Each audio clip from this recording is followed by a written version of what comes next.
वर्षावर विजय शिवतारे आणि मुख्यमंत्री आणि दोन्ही उपमुख्यमंत्री यांच्यामध्ये बैठक झाली आणि ही बैठकीमध्ये सकारात्मक चर्चा झाली अशी माहिती विजय शिवतारे यांनी दिलेली आहे।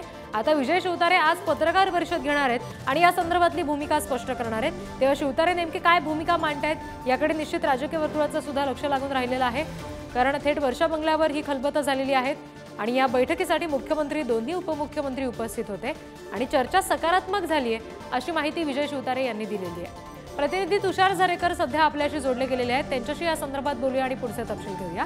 तुषार, काय नेमकं घडलं बैठकीत समजू शकलं का? शिवतारेंनी या संदर्भात काही भाष्य केलंय का की नेमकी कशा संदर्भात चर्चा झाली?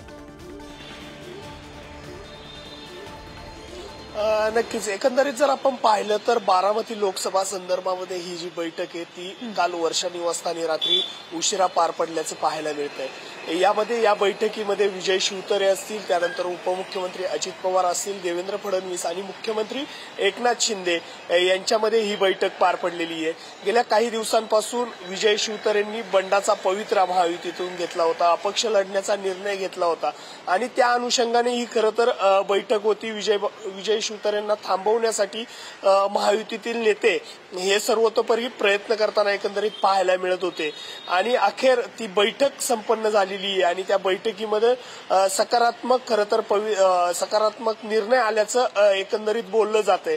मात्र जोपर्यंत विजय शिवतारे जोपर्यंत ही स्पष्ट भूमिका करत नाहीत तोपर्यंत यावरती काय निर्णय झाला हे पाहणं महत्वाचं ठरणार आहे। दुसरी गोष्ट जर आपण पाहिली तर बारामती लोकसभा जिंकून आणण्यासाठी सर्वतोपरी प्रयत्न खरं तर महायुतीकडनं केले जातात। त्या अनुषंगाने या बैठकीला एक विशेष महत्व आहे आणि महायुतीमध्ये अजित पवारांच्या मिसेस सुनेत्रा पवार ह्या महायुतीतून उमेदवार असण्याची दाट शक्यता आहे आणि त्या अनुषंगाने या बैठकीला विशेष महत्व आल्याचं पाहायला मिळतं। आणि जेव्हा पत्रकार परिषद होईल विजय शिवतारेंची तेव्हाच नेमकी त्यांची भूमिका काय हे स्पष्ट होईल।